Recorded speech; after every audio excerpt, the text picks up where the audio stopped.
Hoje nós vamos falar sobre 3 etapas que você deve vencer para responder certo uma questão. E essas 3 etapas é aquilo que vai te garantir a aprovação no seu concurso público. Depois da vinheta.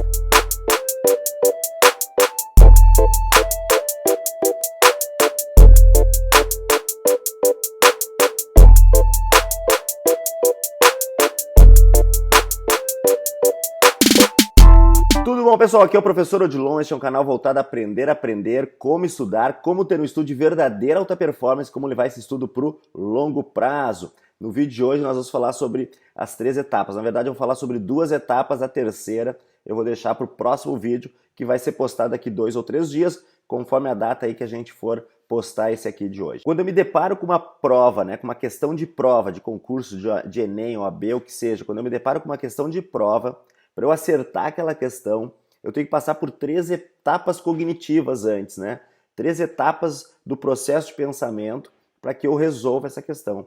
E essas 3 etapas estão relacionadas com aquilo que eu fiz lá atrás, na minha preparação. Então eu tenho que buscar na minha preparação, saber como que eu vou chegar lá na questão da prova e conseguir resolver ela corretamente.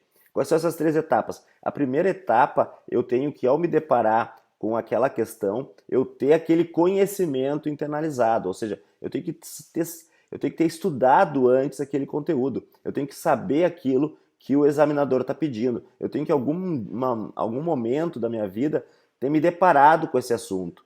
Muitas vezes até não é de um modo direto, a gente aprende um conteúdo, aprende outro, e aí a questão cai sobre um terceiro conteúdo. Porém, eu posso muito bem, com aquilo que eu aprendi nesse conteúdo 1 e conteúdo 2, embora não seja o conteúdo direto da questão, eu muitas vezes consigo chegar na resposta certa por eliminação, por bom senso e pelo raciocínio que eu estou empreendendo.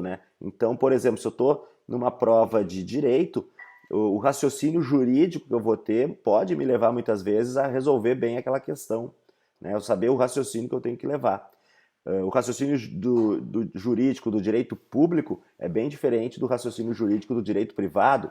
O raciocínio jurídico que eu tenho que ter num direito material é bem diferente do raciocínio jurídico que eu tenho que ter no direito processual. E o raciocínio que eu tenho que ter na contabilidade é diferente, é próprio da contabilidade. Assim como o raciocínio matemático é próprio da matemática, das ciências exatas. Enquanto que, por exemplo, o raciocínio numa questão de português é outro tipo de pensamento.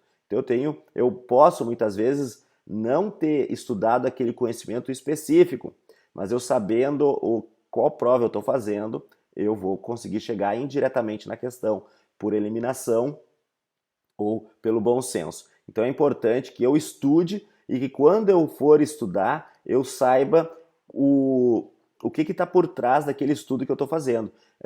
Eu aprenda a ter o raciocínio jurídico de direito privado, que eu aprenda a ter o raciocínio jurídico de direito público. Para isso, eu tenho que focar também naqueles conceitos básicos, nos princípios básicos do direito administrativo, do direito constitucional, que é do direito público, que são bem diferentes do direito privado e que são bem diferentes do direito processual. Eu tenho que saber também os princípios que regem a contabilidade quando eu vou fazer uma prova de contabilidade. Assim como eu tenho que saber princípios matemáticos básicos para eu poder ter um raciocínio lógico para prova de matemática e de raciocínio lógico.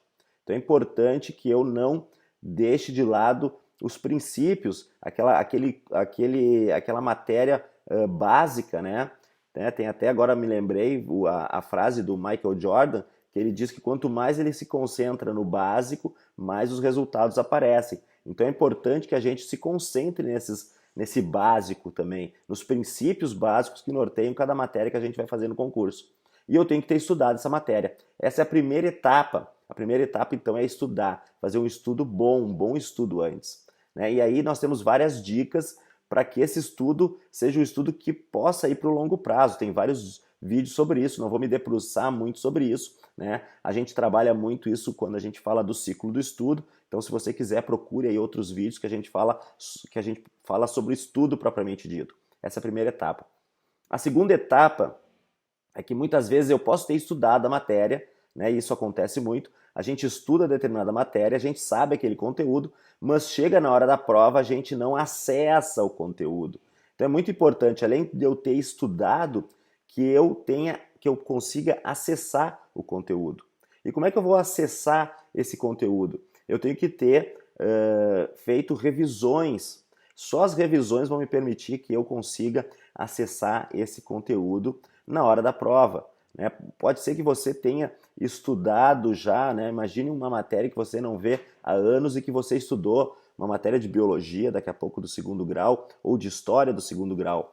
Você se deparar com um conteúdo, com uma questão dessa matéria, você dificilmente vai acertar, porque faz muito tempo que você estudou. Então você fez a primeira etapa, que é estudar.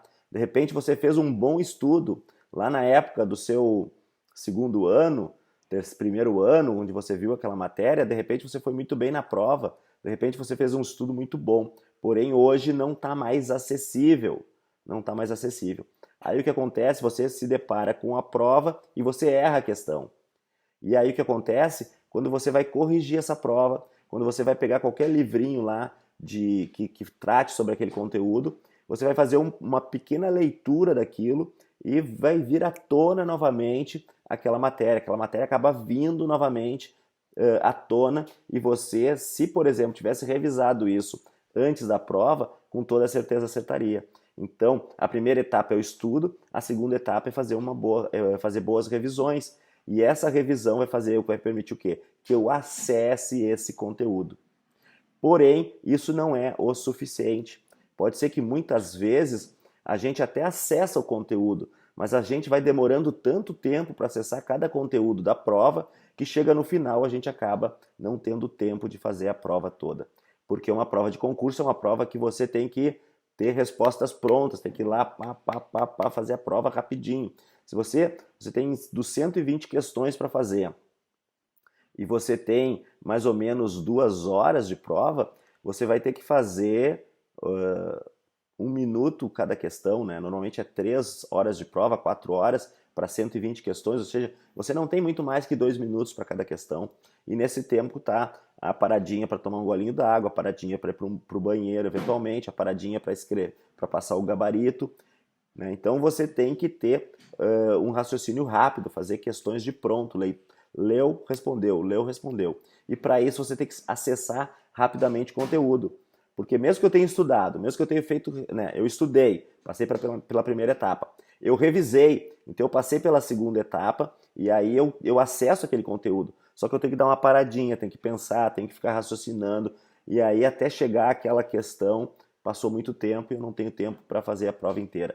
Então, a terceira etapa é fazer com que aquilo que eu estudei e que eu acesse rapidamente. No próximo vídeo nós vamos trabalhar como acessar esse conteúdo com mais rapidez. De nada adianta eu acessar o conteúdo, mas não acessar rapidamente, não dá tempo para fazer a prova. Se você gostou do vídeo, já dê o like, ajude com que o YouTube posicione melhor esse canal e assim eu vou ajudar muito mais pessoas a levar o seu estudo para o longo prazo. Se você não é inscrito, se inscreva no canal, peça as notificações, que toda semana a gente tem pelo menos 2 vídeos muito legais sobre estudar, sobre aprender a aprender, sobre como levar um estudo para o longo prazo. Um grande abraço e a gente se vê no próximo vídeo.